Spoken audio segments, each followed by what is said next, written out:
দক্ষিণ কামৰূপৰ জৰহিমলু আৰক্ষী বিষয়াৰ সফল অভিযান চাম্পুপাৰা গৰু বজাৰৰ পৰা বলপূৰ্বক মহলদাৰে লৈ যোৱা 16টাকৈ গৰু উদ্ধাৰ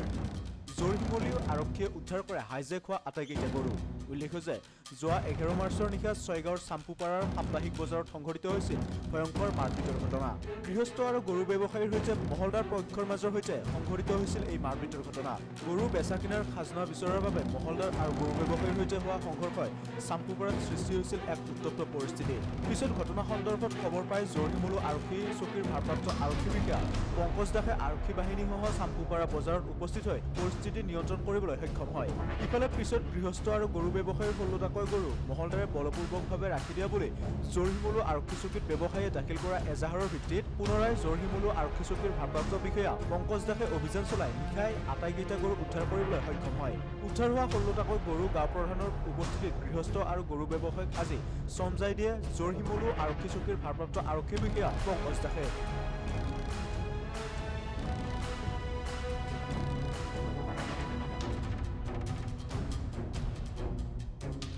গৰু তাৰ মানে ঘৰত পোহা গৰু আমি বজাৰত লৈ গেছিলো কিবা এটা হাৰাশাস্তিৰ কাৰণে আমাৰ গৰুকেইটা দুষ্ট চক্ৰান্তই তাৰ মানে গৰুকেইটা তাৰপে লৈ যায় তাৰপে লৈ যাওয়াত আমি আৰক্ষীক অতি সোনকালে তাৰ মানে ফোন যোগে হওক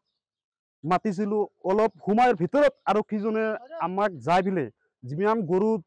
ক'বাত লুকাই ৰাখিছিল সেইগিলা গৰুগিলা সব থানাত অলপ সময়তে হাজিৰ কৰিছিল আমি সেই কাৰণে গৰুকেইটা থানাত পাওয়াত আমি আৰক্ষীজনক বহুত অনেক ধন্যবাদ জনাইছো যাতে আমাৰ এই জসমুল্লি যেটো থানা আৰক্ষী চকী এনেকুৱা থানাত যাতে এনেকুৱা অফিচাৰ যাতে থানাত আহে আমি এই কাৰণে আমি চৰকাৰক অনুৰোধ জনাইছো বিষয়াজনৰ পদক্ষেপত আমাৰ জসমুল্লি আৰক্ষীৰ ভাৰপ্ৰাপ্ত বিষয়াজন আমাৰ চাম্পুপাৰা অঞ্চলত এটা বজাৰত যেটো গণ্ডগোল হৈছিল গণ্ডগোল হোৱাৰ পিছত ধৰক তাতে বিভিন্নজনে দুৰ্বৃত্তগিলা গৰুগিলা হট্টগোল কৰি লৈ গৈছিলে আৰক্ষী বিষয়াজনে খবৰ পোৱাৰ লগে তৎক্ষণাত অল নাইট গৰুকেইটা বিভিন্ন ঠাইৰ পৰা ৰিকভাৰী কৰি জসমুল্লি আৰক্ষী চকী টানাৰ কাৰণে আমি আৰক্ষীজনক চকীজনক ভাৰপ্ৰাপ্ত বিষয়াজনক ধন্যবাদ দিছো আৰ যে দুৰ্বৃত্তকেইটা এই ঘটনাকেইটা ঘটাইছে তাহাঁতৰ বিৰুদ্ধেও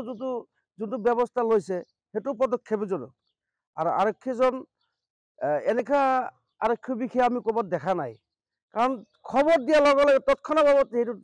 জাগাত যাই ৰেডি হৈ থাকে গতিকে গৰুকেইটা উদ্ধাৰ কৰি গৰুৰ মালিকবিলাকক যেনেকা কৰি পদক্ষেপ যে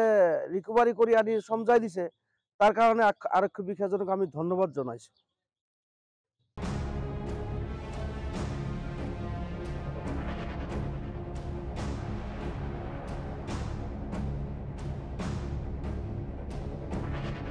গৰৈমাৰীৰ পৰা আব্দুল মতিনৰ ৰিপৰ্ট সংবাদঘৰ